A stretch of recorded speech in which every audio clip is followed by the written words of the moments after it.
Birthday is maybe one of the best kept secrets.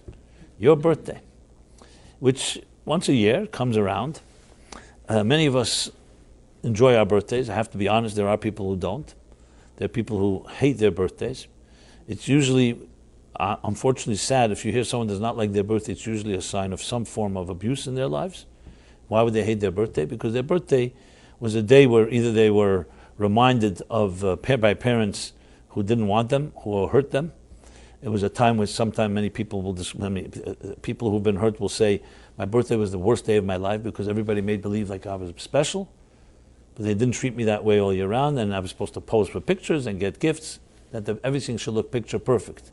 But beneath the surface was not that way at all. And some people have the same attitude to holidays and generally going home.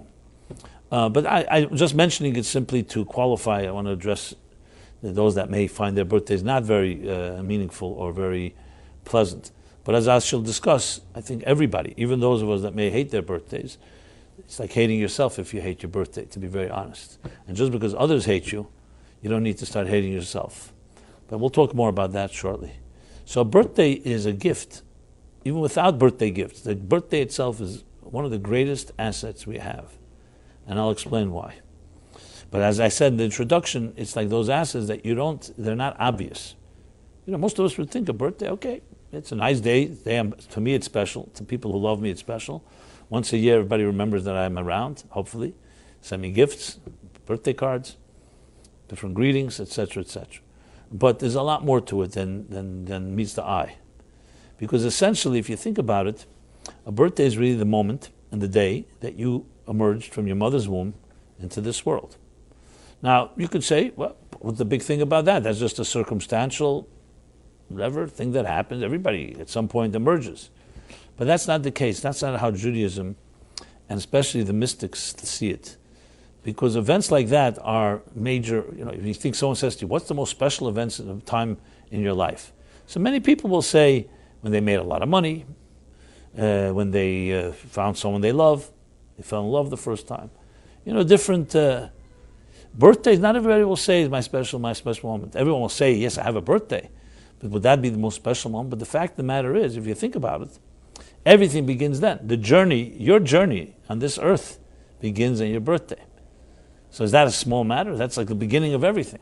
If you could understand that point of departure, maybe everything else would be put into context. So the way to phrase it would be like this. The day you were born is the day when heaven and the cosmos determined that the world cannot exist without you. That's a very different way of looking at it, as just as someone popped out on earth. Or, as I put it in my book, you mentioned my book, you're talking about Torah Meaning for Life? Mm-hmm. Okay. So in Torah Meaning for Life, I have a chapter on birth, and in the beginning there's a quote. The quote is, birth is God saying, you matter. So if you think of it that way, it's a whole different story. It's not just some type of little thing. It's essentially the validation, the affirmation. The first time when you came to this world, first time when you were born, is when the world was given a gift called you. And it was very deliberate and very intentional. It's not an accident. So it isn't just a celebration of your parents who had a new child. And it's not just a celebration for family and for yourself. It's actually the whole universe celebrates. That's the way Jewish thought looks at the birth of every human being. Because it sees a human being, as the Bible puts it, as created in the divine image. We're not just another little detail. Created in the divine image. And that you play a role, an indispensable role in this world, and have an indispensable mission that you and only you can accomplish. And that's what your birthday is saying. That mission began the moment you were born. The moment you were conceived, the process began, but you were not yet functional then. You were not yet an independent entity until the moment when the umbilical cord is cut. And I know many of us have to cut that umbilical cord many times in our lives, figuratively speaking. But on a physical level, when you become an independent entity that breathes and eats and drinks on its own, even though you're still a vulnerable child, is your birthday. And the second thing that's important to remember, that in Jewish thought, the mystical thought, I've mentioned this many times, time is not linear, which means sometimes you hear the river of time, past, present, future, like a river. The mystics explain that time is actually more like a cycle, or I should say even more accurate, a spiral. So a spiral means time goes on an axis, and every year, when your birthday comes back to your birthday, it's not just you're remembering you were born 10, 20, 30 years ago, whatever one's age is, but actually that moment goes back to the point in time, the point on that axis, in that cycle, in that spiral, when you were born, when everything is renewed. It's like the renewal of your mission then. So a birthday isn't just a commemoration, it's actually a recreation. And that's the same is true for the record for holidays. Rosh Hashanah, Yom Kippur, Sukkot, or any holiday. A holiday isn't just remembering something that happened. But every year Passover, or for that matter Purim or Hanukkah, the events that happened the first time are happening again. They may not be happening in the physical sense of it, but spiritually, whatever happened then is happening now. So on a person's birthday, all that energy, all the cosmos that made the decision that you should be here on earth, they all renew your contract. So the birthday, therefore, is literally every year that same celebration. It's recreating and revisiting that same point in energy and time when you first were born. That's why a birthday is more than just a commemoration.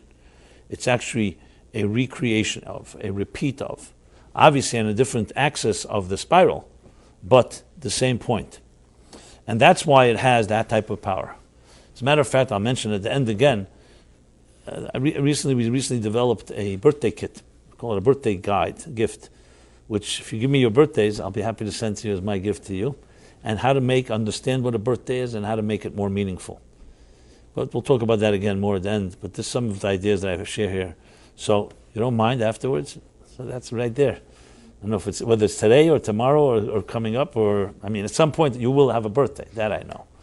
So the question is just to know what day it is. So going back to the birthday, therefore, if you think of it that way, birth is God saying you matter. So I can't resist to share this story because it's such a powerful story that really captures it. It's actually, unfortunately, through a tragic experience, but nevertheless, sometimes sad events help illuminate for all of us the power of what birth is. So this is a story that I've written and spoken and probably told, I don't know, maybe hundreds of thousands of people have heard it from me over the years. After my book tour, The Meaningful Life, was published, so the publisher, William Morrow, sent me on a book tour across the country. This first tour was for 20 cities, then it became 40 cities, and it ended up being 90 cities.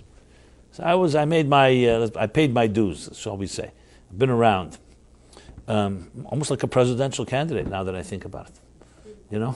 Had I known, I could have run for president. You don't need to have an office in every state to win, right? That's been proven. I'm fine. That's just a joke. Don't get afraid. I'm not doing that. So one of the cities I ended up was St. Louis, Missouri. And I spoke there, I remember it was a Monday evening. And it was a particularly large crowd, not because of me, frankly, but because that was the night that in the JCCs all across the United States, they all designated that night to be Memorial Night for Prime Minister Rabin, Yitzhak Rabin, after he was assassinated.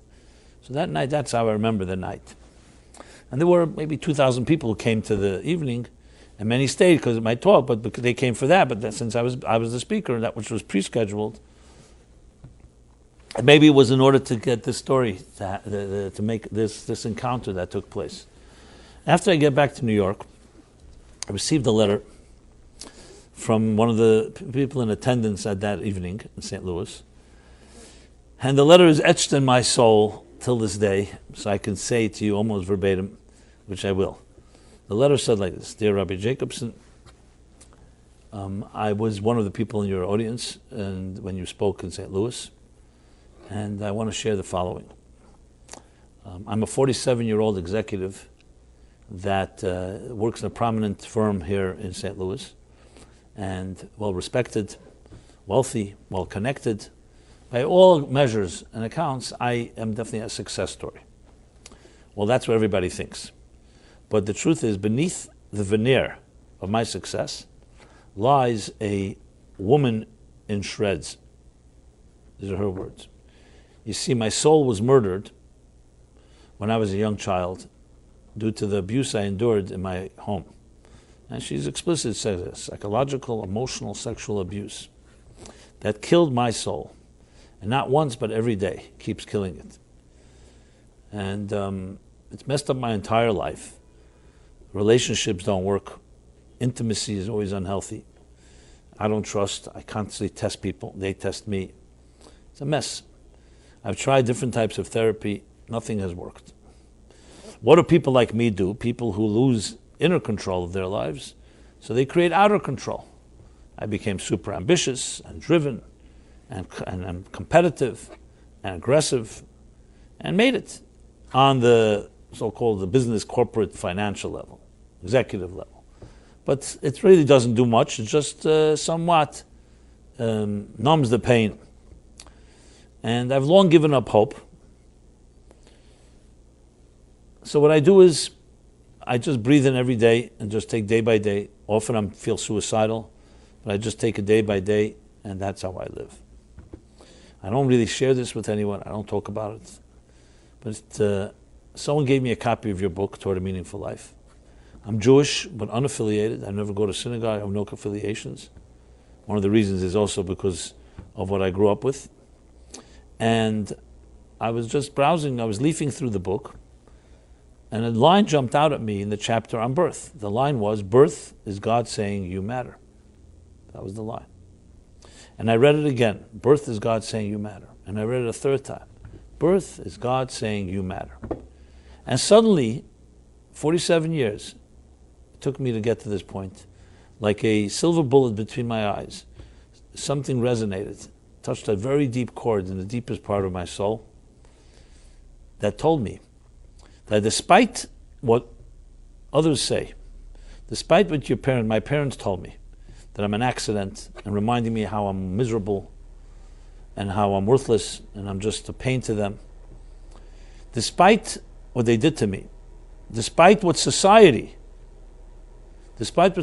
tells us, that our value is no more than a statistic on someone's balance sheet, and that our value is based on our looks and youth and buying power, and equity, and performance.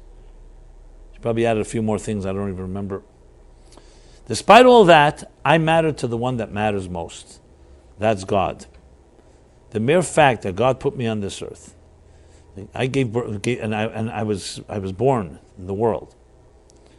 That alone is a vote of confidence that God said, I want you, I need you, you're indispensable. So no matter whether I accomplish something that day, whether I perform, whether I live up to someone's expectations, it doesn't matter. That's the only thing that matters. And then she concludes, and you can call this eloquent if it weren't under the circumstances. She writes, so though I have many years to heal, but for the first time in my life I have hope, because I know what I need to do now.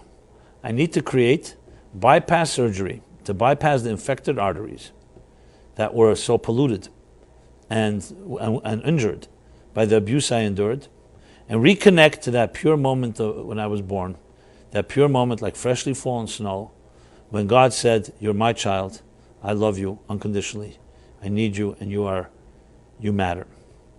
And then she concludes, so thank you for giving me back my life. This is the letter. Almost 20 years ago. Now you could imagine, and even when I say it now, same feelings I had when I first read it, I was like so emotionally overwhelmed by it. I was crying, and firstly, a complete stranger, she never met me, sharing such a sacred trust, and I actually went back to the book, to be honest, to read the chapter, because even though I wrote it, but a book, once you write it, it belongs to the readers, not to the writer. Readers read as they see what they have to read, what they read into it. So I wanted to see it from her eyes. So obviously I read it with a different type of feeling. That line, I mean, I know where I took it from and I know what I meant, but until you see it, how it really saved a person's life, I mean, that's pretty awesome and humbling. I wrote her back, of course, a note offering my help and support in any way. I asked her permission to tell the story, which she gave me, and she told me not to mention her name. And we still stay in touch. 20 years later, she's, and she asked me not to give her name because she says, I'm sure other people have similar stories. They may want to contact me and they want to help me and so on. I don't need that. And of course, I respect that, and that's fine. And she still struggles. It's not like it's all solved, but she does have a plan, and it works for her. And she's no longer this woman in shreds, as you put it. That she's no longer a murdered soul because she's discovered her purpose. And she's still successful in her way, but she's discovered something. And this letter, as I said, besides sharing it, it's always haunted me, frankly. And since it haunted me, and I'm a speaker and a writer, I make sure it haunts others as well. That's what you do, And what do I mean by haunted? Because it struck a chord in me as well. I started thinking to myself, and I started asking myself and people that I meet, and I ask you the same thing. Do you think you matter? So firstly, it's always encountered that question. People chuckle and they snicker or whatever it is. Of course I matter. I have a healthy ego. I have plaques on the wall in case you need proof. I have family that says I'm adorable and I'm great. I did this, I did that. We all have our accomplishments. Real, imagined, doesn't matter. So people, what do you mean? Of course I matter. So then let me rephrase the question. If you were never born, would it make a difference to anybody? Would it have made a difference to anybody? Now that's a very different question. Once we're born and once we exist, it's called circumstantial value, then of course we figure out ways to justify our existence. But if you were never born, remember, it wouldn't be a tragedy if you didn't appear because no one's expecting you. So it's not like something's missing. It's once you're here, you try to make your life meaningful, and many people do. I'm not taking that away. But on a cosmic level, do you absolutely matter? 7 billion people on Earth. What would really be different if you didn't exist? Even very arrogant people have difficulty answering that one. And then I've seen people become uneasy when I ask this question, because then you start wondering.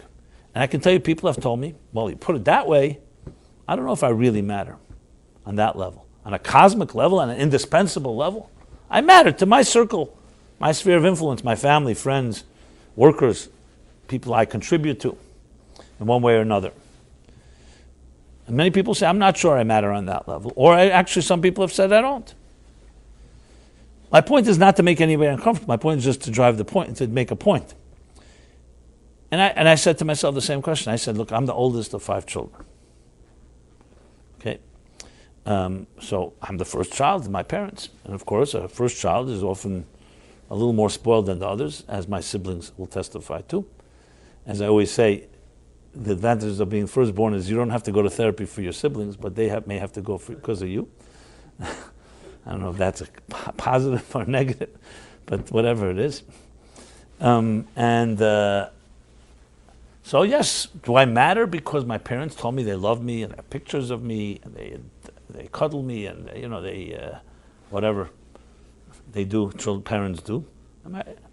Is that why I matter? And if that's the case, then one day, let's say, God forbid, my parents wake up and decide I'm not that valuable, so what, my stocks go down based on their mood? So I'm not taking away. Parents can validate our value, but is that our value is based on that? This woman in St. Louis didn't have that luxury. She did not grow up in a home where she had that validation or nurturing and so on. And that's why for 47 years she had no clue. On the contrary, she thought she had absolutely, not only didn't she matter, she thought she was a complete loser, failure. She loathed herself. But because of that, she came to a truth that I did not come to and that many of us don't come to. They say the eclipse of the sun reveals a part of the sun that sunlight does not reveal. It reveals the corona, the core. Because she was eclipsed, and she did not have parents and a community and family educators that gave her value, she came to the deepest truth of all, and that was that we matter not because our parents are good to us or because people tell us we matter. Because as I said, that can fluctuate. We matter because God, the creator of it all, put us here, chose that you be here. And that nobody can take away from you. You know why? Because no one gave it to you. Not your parents, and not your workers, and not anyone on earth. Now, if healthy parents will validate that, will confirm that, will reinforce that. But they don't create that. Unfortunately, they have the power to convince a child that the child doesn't matter, even though God created them. But she came to that clarity. And I wrote to her this once. I said, I want to thank you because I don't envy, and I'm sure you would prefer to not have to come to this so-called truth, and just have had it naturally from parents and family and environment that would have supported that. But the fact is you come to the real truth, and that is the truth. And then I started developing my own little theories that maybe the drive for ambition, the drive for success that many of us have, is because maybe somewhere in our subconscious we have a fear, an existential fear we don't really matter. So we're constantly doing things to say, I'm important. Look at this and look at that. And I'm not saying all those things are bad things. Some things are really good. People do things that help the world.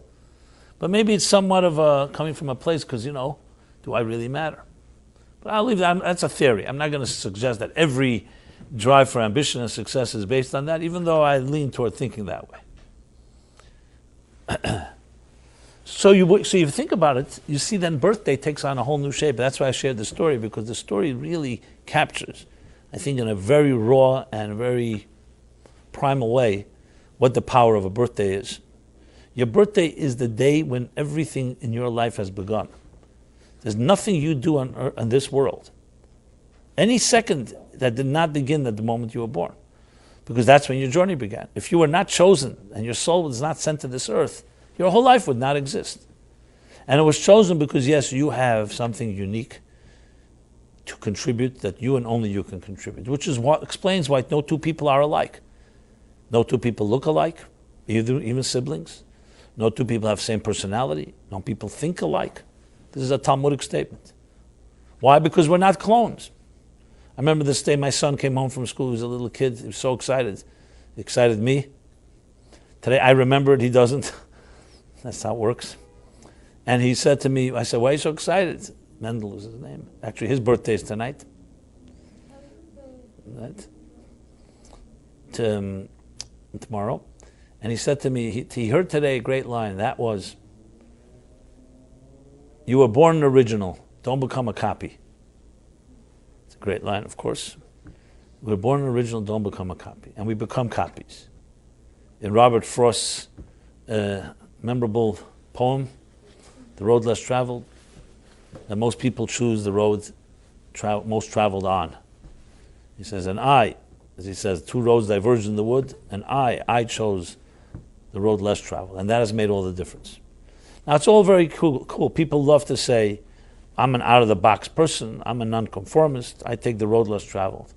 If that was the case, then that everybody's a nonconformist, then there wouldn't be any real pioneers. The fact is, it's not the case. We like to think we're out of the box and we think we're originals. But the fact of the matter, much more than we may imagine, I've talked about this a few weeks ago, we're deeply influenced, more than anyone even knows, by what others expect of us, what others think of us, the fear of what they will say if I do or do that, or not do something. You don't have many people that have that complete independent spirit. And some that do are not necessarily healthy either. They maybe go overboard the other way. So it's not some thing that you find pioneers every day. Yes, in business you may find pioneers, but I'm talking about really, truly spiritual pioneers that have that type of, and they don't necessarily have to change the world, but they live by their inner voice, because they're completely affected by one thing and one thing only. What is the mission that God sent me to this world to do? If you know that, and you know that God is watching, and every second are you living up to that mission, then what the damn difference does it make what others think? To go look for other people are going to help validate whether you're fulfilling your mission. Now, I know it doesn't make sense, but emotionally, as I said before, we're blinded. Emotionally, we are dependent. And especially if we did not grow up in homes that cultivated that sense of self-confidence and self-esteem, we're always looking what others are thinking. I began writing a poem once. It was going to be a one-line poem, actually, but repeated many times. I'm watching people, watch people, watch people, watch people, watch people, watch people, like that. In other words, we're always watching people, the blind leading the blind, to use Shakespeare's words. So, a birthday, therefore, I submit, is the greatest tool we have. That's maybe the greatest underused tool that we have. Because essentially, it's a statement that you have once a year declared, but the truth is, every moment you're alive is a result that you are being rebirthed. You wake up every morning is essentially a mini birthday. And that is that the contract that God is saying, on a cosmic level, you have something to contribute. You have a mission that you and only you can fulfill. And it's critical to know that. That drives everything. Because if you're completely confident in that, then that defines every... Because remember, if you don't really matter, then how can your choices and decisions and all your actions really matter? Which is what many people do have, that type of somewhat... It's a lingering, it's almost a subconscious feeling. It really matters what I do or don't do. It's like an ocean. Someone's going to drop another drop of water in the ocean, what difference will it make? They tell that analogy of a poor town, poor shtetl, and they heard the news that there was a great king, the great king of the whole empire was coming to visit this town of all towns. So all the poor people got together. We need to do something special for the king. What are we going to give him he doesn't have? He has everything. So they said he'll appreciate our gesture. So they decided they put a big barrel in the middle of the town, and everyone's expected to pour in a jug of wine. They had wine. Now, wine was expensive, but that would be a gesture. Everyone a jug of wine, and together they give the king this great big barrel, and for the king would appreciate their effort and that they went out of their way, their expense relative to their economic status was a gift. Now, of course, there was a smart guy in town. He tells his family, he says, listen, wine's very expensive. It takes 3 months to make the money that we need for wine for Kiddush or Shabbos or holidays and so on. Since everyone else is going to pour wine into the barrel, we'll pour a jug of water. Who's going to know? Now, unfortunately, all the people in town were just as smart as this guy was. And they all said the same thing. So the king ended up getting a big barrel of water. Because everyone thought, what difference? One jug of wine, there's hundreds of other families. I'm sure they'll put wine. When you don't think you can make a difference, it affects everything. Someone says to you, here, we need you tomorrow morning, early morning, 7 a.m., 6 a.m., we've got to volunteer. We're going to visit some special children, or we're going to visit some sick people, and we need some volunteers. Okay. You'll say, 6 o'clock in the morning, please, I'm tired, I'm exhausted, had a hard week, whatever it is. I'm exhausted from not doing anything, which also can exhaust you. So the person who's invited you says, okay, listen, if you can't make it, you can't make it. How many people are going to go if they hear that? But if you're told the following, we can't do it without you. If you don't come tomorrow 6 a.m., people are going to not get what they need. We cannot do it without you. That's a different story. Then you feel you're needed. We live in a very increasingly depersonalized world where friends are Facebook friends. As they say, and this isn't even a joke, that the people who created social media are the most antisocial people you'll ever meet. I met some of them. But they created friends. So what kind of friends? The best friend, if you're an antisocial, who's a friend? Someone you never have to see. But you can share things online with. I know, it sounds funny, but I think it's somewhat true. This doesn't mean that you can't have a real friend and also have them on Facebook. But it means you can have friends that are not really friends. So we live in an increasingly depersonalized world. Then we have reality TV. Oh, you want some reality? We'll give you reality TV. That's reality. That's like someone says, someone's taking a cup of Diet Coke. He says, how could you drink that? That's like fake. You have to have the real thing. What's the real thing? Real Coke. Like as if real Coke is real. It's also some chemical or whatever it is, It's also a fabric. It's not water. It's not bread. Or Walter Matthau, I think, put it this way. He said, you see this couch? It's authentic imitation leather. You hear? Authentic imitation leather. Okay, so I need any more jokes to make the point? It's pretty clear, right? So we live in a world where it's sometimes hard to know where the lines blur between reality and fiction, especially in the latest period of time. Television is like, it's an entertainment. Is it real? And you get older you come to realize that, best is probably to get inner stimulation from within and with good friends.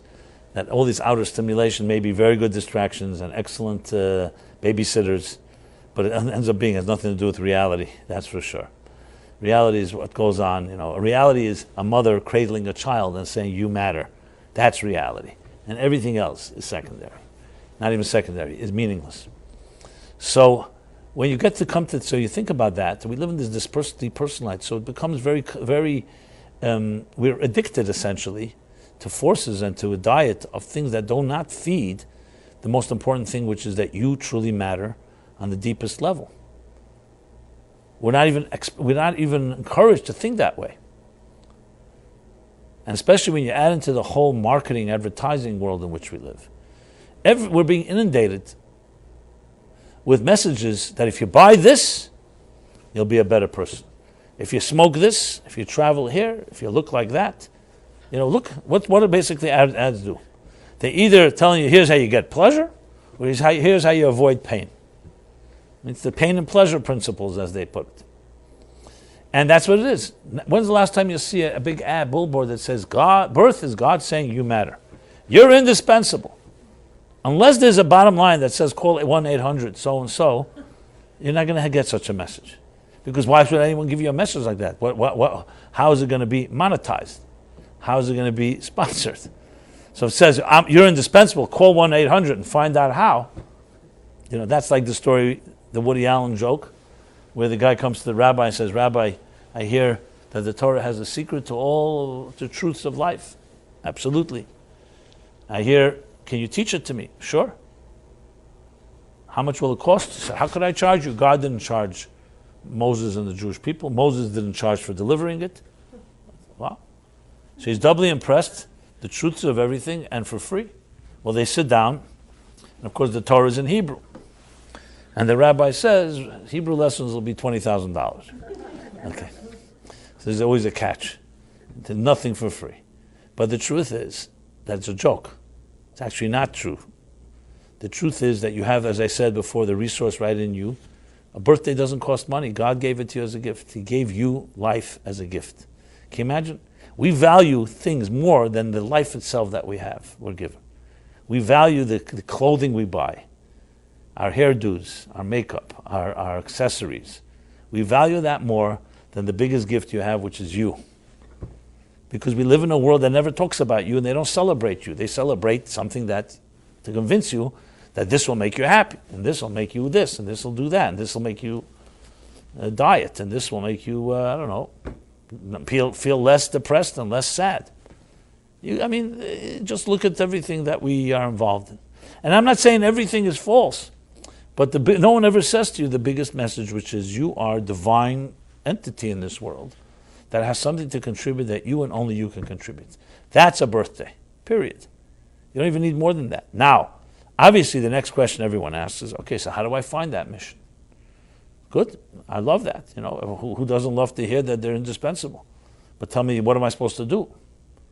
So the answer actually lies within the question. As they say, the question of a wise person is half an answer. What's the answer? If you're going to be completely controlled by all these messages and you don't have any space to think about your life, obviously you're not going to get very far. It's very nice to hear, to accept, okay, I'm indispensable, I've got a mission to say, but let me know in 10 minutes what am I supposed to do. And then the rest of your life you're back to the merry-go-round and the circus and the rat race that we're all involved in. There's no way that you can embrace your mission and your calling based on your birthday if you're going to go back to the routines that so trap us, that have nothing to do with your life and your purpose in life. And that's the difficulty. If the message I shared here this evening was taught to children from young age, and every morning and every evening, but when they wake up and before they go to sleep, they were told, you were sent here, you're a gift. Mother and father and older siblings would say, you're a gift sent here by God. And you have something unique to contribute. And I'm here to help. I feel honored to be like a gardener, to help nurture and foster and cultivate your potential and your mission. We live in a very different world. But the message like that is not really heard by children. So now we're adults, and we have not heard that message. And we're adults that are already in a 90 mile an hour, we're driving 90 miles an hour. We're not like, you can't just stop everything. Or at least we think we can't. I have a job tomorrow morning, that's very fine. I just saw a cartoon, a guy he's rushing to the train station with a briefcase. He sees a guru sitting in the corner there, and he goes over to the guru, listen, my train is in 8 minutes, can you tell me the meaning of life? That's not how it works. If everything else is a priority and the meaning of life is like, okay, fit it into 8 minutes between my coffee break and my this thing, obviously. So that's the difficulty. How do you break the routine? How do you create the space? But today you hear this is already mindfulness is in today. Every few years it's another name, but essentially it's about creating space. And we don't need any new gimmicks. You got to simply do this. If it's important enough, you create space. See, that woman in St. Louis didn't have all these luxuries. For her, life was miserable every second. So she was desperate. And when you're desperate, you do things. And she found her answer, but not easily. How do we, who are not so desperate, and we have our lives, at least we think we have our lives figured out, and we at least have some semblance of whatever structure, how do we, the only way is a sense of, I don't want to say the word desperation, that sounds very foreboding, but I will say you have to see it as a priority. There's no way around it. You're not going to be driving 90 miles an hour and expect to suddenly say, okay, what's my mission in life? You're going to have to pause.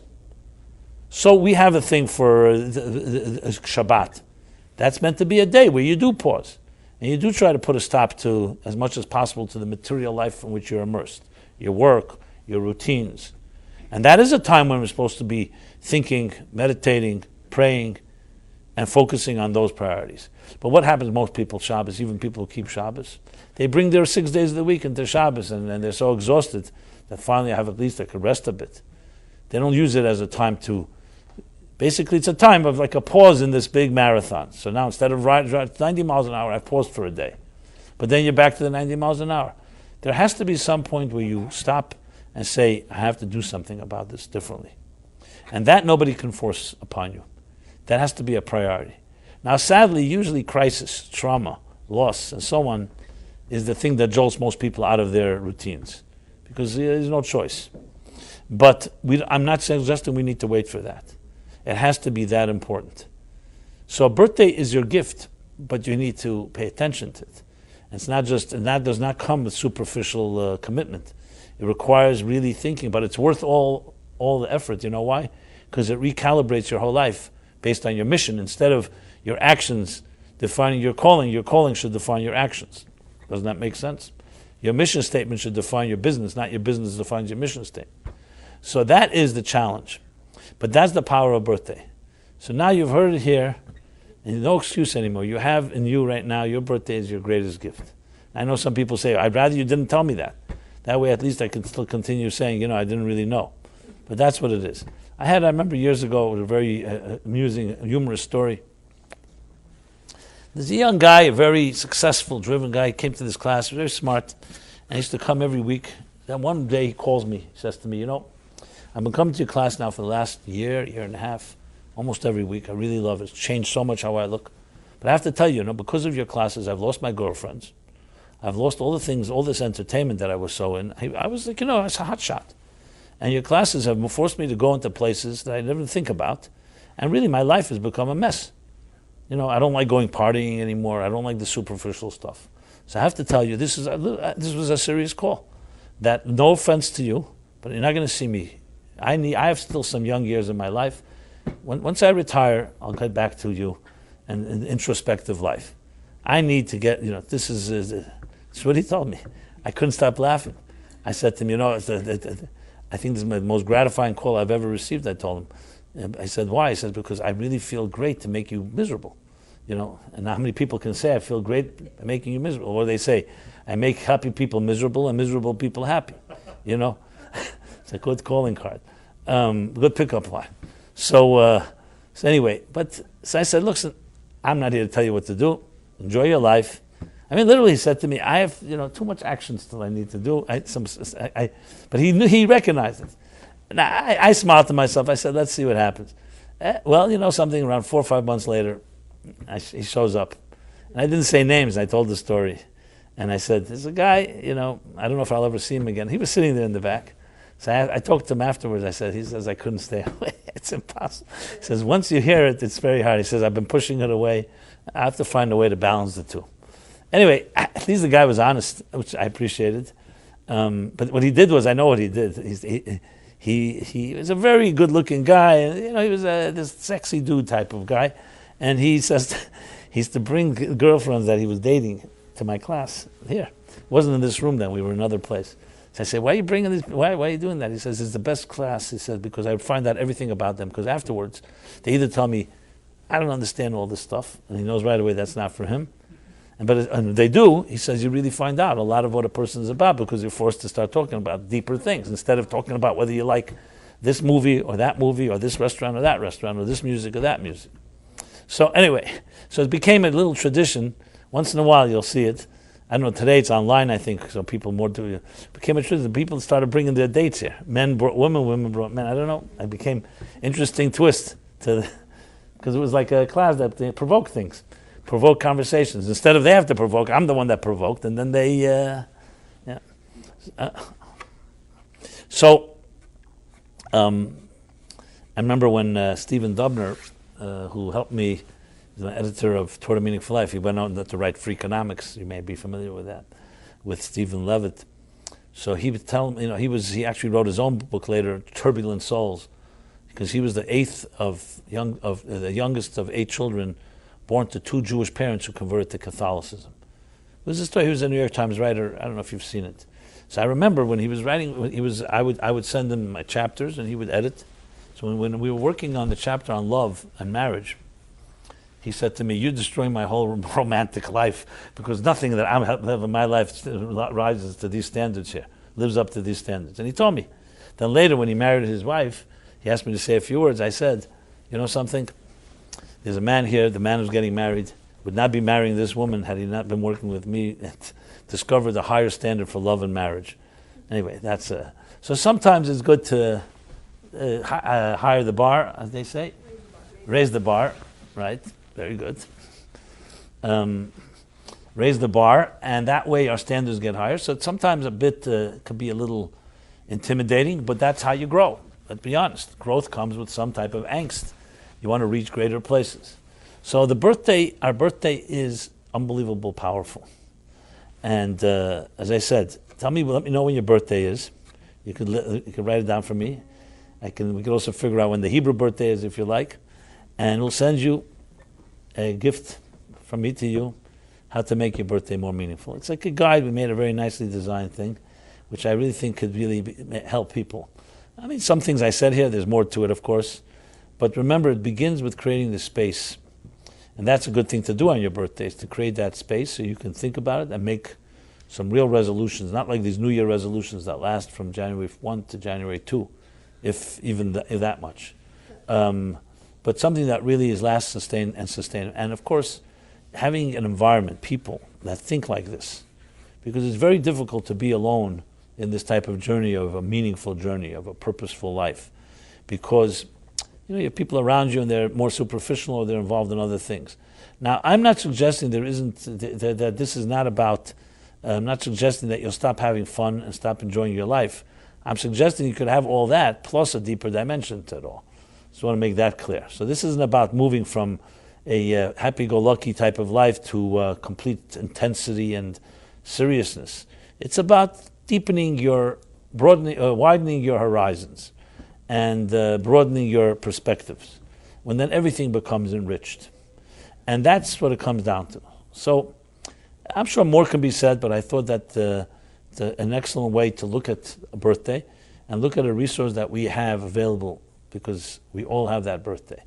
And in fact, even when, as I said before, even when it's not the actual birthday, the truth is every morning when you awake, it's considered to be a mini birthday because it's like a renewal of your contract.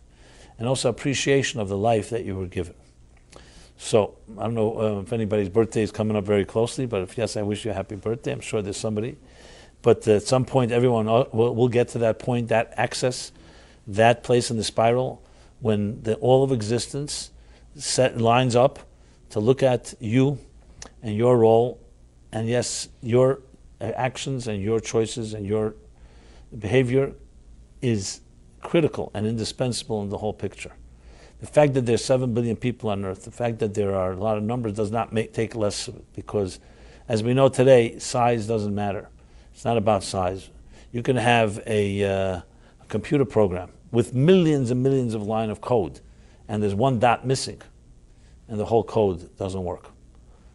You can have DNA. We have 75 trillion cells in our body, trillion. And one cell is a mutation, and it can create havoc.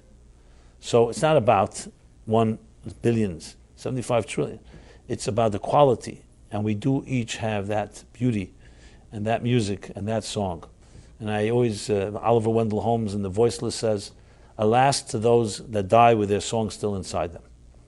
When you're born, a new song entered this world, a new melody. And unfortunately, that melody often remains undercover. And yes, some people die with the song still inside them. Your birthday is meant to remind you that you should not. You should access that song. And that song is more than just a song. It's a song, it's a symphony. And it's a symphony that goes through your whole life in all its colors and hues and shapes and forms. But it's yours, and it's your mark that you make, that yes, birth is God saying you matter. So everyone have a very blessed week. And you matter even now, not just on your birthday. It's all year round. It's just the birthday is the beginning of the contract. And we should all have a blessed week, and blessed until next Wednesday. If I could be of any help, the Meaningful Life Center, that's what we're driven by. Birth is God saying you matter.